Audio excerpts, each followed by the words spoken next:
So, guys, back in April when the Giants moved on from Dexter Lawrence, everybody knew what that meant for this defensive line, and ever since then, they've been trying to patch that hole. They brought in DJ Reader, they brought in Shelby Harris, but come on, none of that is the same as having that guy in the middle that the whole defense is built around. And I've been waiting all offseason for something to actually address that properly. Well, something just happened recently that I think changed this conversation completely. There's a name that just came out with some fresh news attached to him. A name that instantly made me think about this exact defensive tackle situation the Giants are still dealing with. So stick around, because I'm going to break down who it is, what's going on with him, and whether the Giants should actually go after this. What's up, Big Blue? Welcome to the NFL Playbook Giants. If you're new here, don't forget to hit that subscribe button. Alright, so let's get into it. The name is Vita Vea. Yeah, Vita Vea of the Tampa Bay Buccaneers. And look, I know some of you already saw this floating around, but let me tell you exactly what happened, because it matters how this all played out. Vita Vea requested a trade after he and the Buccaneers couldn't get on the same page about a contract extension. And I mean, that's a big deal, guys. This isn't some role player asking out because he's not getting touches. This is a two-time Pro Bowl defensive tackle, a guy who's been one of the better interior linemen in this league for years, saying I want out because the money talks broke down. So right away, my brain goes straight to the Giants because, come on, we all know exactly what's missing up front. And honestly, I've talked about this before, but it's worth saying again. Ever since the Giants moved on from Dexter Lawrence, this defensive line has not had that one guy that everything runs through. I mean, think about it. Every good defense you watch around this league, they've got that big body in the middle that draws double teams, that collapses the pocket just by existing. John Harbaugh built his whole defense in Baltimore around having that presence at defensive tackle year after year. And the Giants, they just don't have that right now. They added DJ Reader, they added Shelby Harris, and look, those are bad players, but neither one of them is that guy. Neither one of them is the anchor. So, when I hear a player like Vita Vea is available, my mind goes right to, okay, this actually lines up perfectly with what this roster is missing. So, let's talk about why I think Vita Vea specifically is such a clean fit here. This guy is still playing at a really high level. I mean, he played all 17 games last year, which, for a defensive tackle at his size, that's not nothing, that's durability. And get this, he's still generating consistent interior push getting after the quarterback at a really productive rate.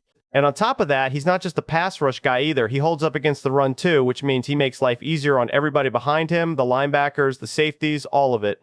And here's something that really stood out to me. Vita Vea got double teamed at one of the highest rates of any defensive tackle in the entire league last year. So think about that for a second.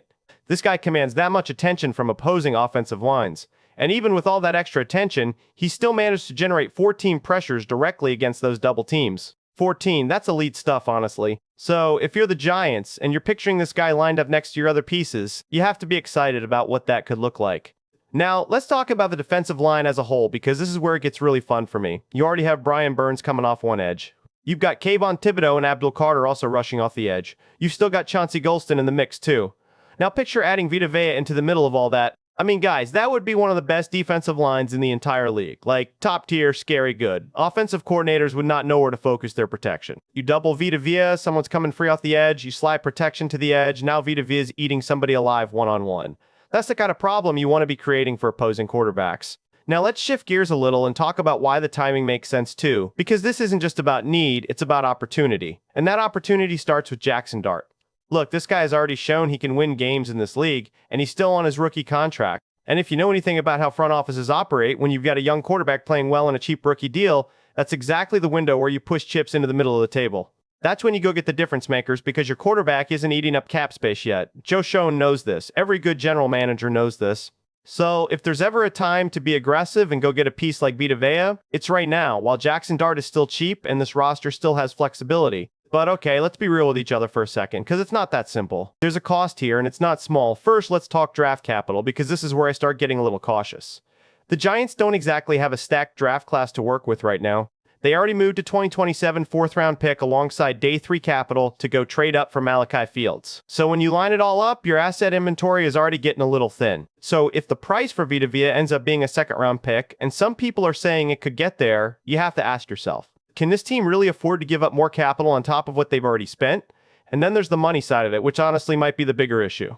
Vita Vea doesn't have any guaranteed money left on his current deal, and he's looking for a new one. By average salary, he's currently sitting around 17 to 18 million a year, which actually ranks 19th among defensive tackles right now. And get this, of the 18 guys making more than him, only 4 are older.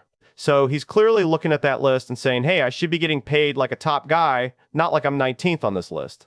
There's actually a report out there suggesting a possible extension in Tampa could look something like 2 years, 44 million total, so right around 22 million a year. But if he ends up somewhere else, I wouldn't be shocked if he's asking for something closer to what Derek Brown or Quinnen Williams are making, somewhere in that 24 million range. And who knows, given how good he still is, maybe he even pushes for something closer to what Dexter Lawrence is making now, which is around 28 million, making him the highest paid guy at the position. So now you put it all together, you're talking about giving up a real draft pick, probably a second rounder if we're being honest, plus signing this guy to a monster new deal on top of that. That's a massive investment for a 31-year-old defensive tackle, and look, I get it. I get why some of you are going to say age doesn't matter, production is production, and yeah, I hear that. But 31 at that position, with the wear and tear that comes with playing inside every single snap, that's something you have to factor in. So if this costs a third-round pick, I'm telling Joe Schoen to pick up that phone immediately. At that price, you're getting a proven, still productive difference maker at a premium position, and you're doing it while your quarterback is still cheap. That's exactly the kind of move you make in this window. But if it's a second-round pick, man, I go back and forth on this one a lot. Because on one hand, this defense could legitimately be one of the best in the league with him in it. But on the other hand, I keep thinking, this team is maybe a year or two away from truly competing for real in this conference. And if that's the case, would I rather spend that same pick on a young defensive tackle in next year's draft? Someone who's cost-controlled for 4 or 5 years instead of just grabbing 2 or 3 prime years out of a guy who's already 31? I lean towards saying no to the second-round asking price, honestly.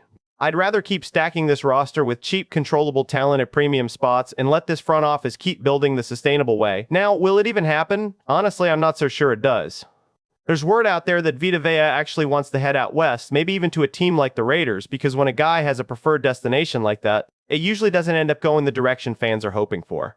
Plus, my gut tells me Tampa Bay probably still finds a way to get a new deal done with him before this ever really gets to the trade market. That's usually how these disputes go, honestly. A lot of noise, a lot of speculation, and then boom, an extension gets signed and everybody moves on. So where does that leave the Giants? I still think, even if this specific move doesn't happen, the need at defensive tackle isn't going away. This roster still needs that anchor in the middle, whether it's through the trade deadline, whether it's a guy who gets cut during final roster cuts, whether it's free agency down the line, or even next year's draft class.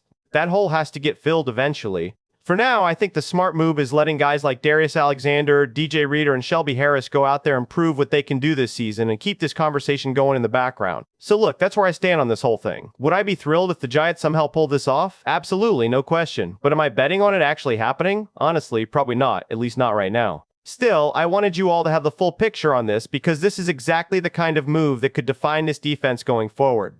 Let me know down in the comments if you'd pull the trigger on this one, and I'll catch you in the next video.